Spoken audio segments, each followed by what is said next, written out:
Hi there. I want to talk a little bit about therapeutic yoga adjustments. So, to do a therapeutic yoga adjustment, what exactly is it that's different from this than a regular adjustment?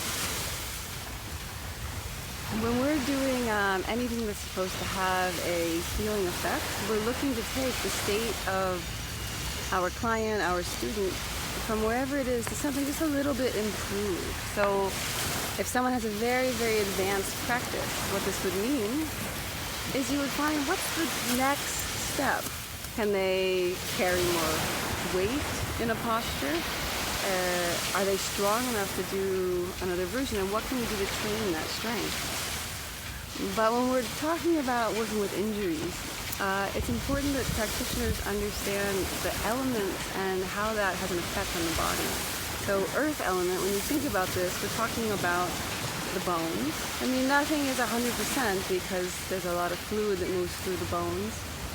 But the bones are essentially static. They only move because the muscles act upon them. So we want to have a parameter of understanding for how in a certain kind of asana, for instance, we could talk about a ha asana, like Warrior One, which is a very active asana. The arms are over the head.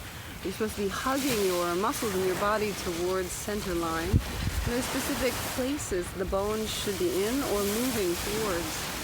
So a practitioner wants to understand where should their bones be and what action of the muscles need to be there to create that effect.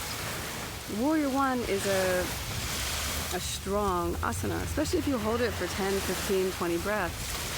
So within this pose, when we adjust it, we don't want to do too much work for the person. We just want to give them the feedback to begin to find their body and space from the inside, which means that we adjust them to try to create feedback loops.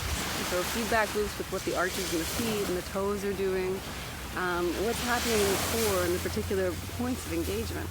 So usually for this we'll use tapping adjustments, where you lightly tap to bring their attention to where they should engage. With a posture like Warrior One, it's a focused asana. So the word in Sanskrit would be dharana, or concentration.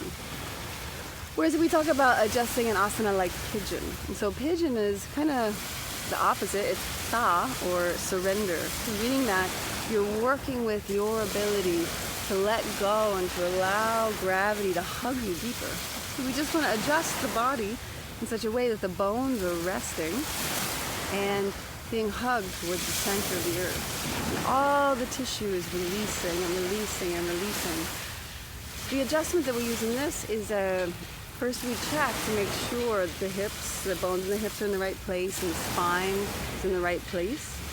And then we touch the person in a light way to create the effect of relaxation. Because for a lot of people, the hips are tight. They've been sitting at their desk all day long. But to understand the parameters of control, we explore the different systems of vayus. Okay, so this is how the wind energy moves in the body. We also explore a bit of the Kundalini system. We want to understand, these circular movements and fluid movements, so that we're working with the element of water as well. And we want to understand the constructural components, like architecture.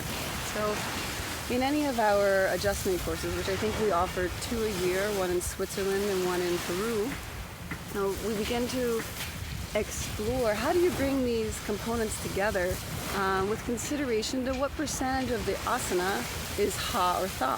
For instance, a pose like Warrior One might be 80% ha. Okay, so there's a lot of activity going upward force, but the 20% is there's parts that you want to relax. When it comes to any asana, we only want to use the exact muscles that are needed. And the ones that are not needed, we want to have them be soft so that we can conduct energy. And this system of learning to conduct energy is working with bandhas. And you have a lot more bandhas than the 3 that are classically taught. Or I would prefer to call them internal webs or internal expressions. And so this training in bandhas is also included in any of our alignment and adjustment courses. If you have any questions about alignment and adjustment courses, please feel free to write to me or my director, Laura Visich, and looking forward to seeing you on the mat.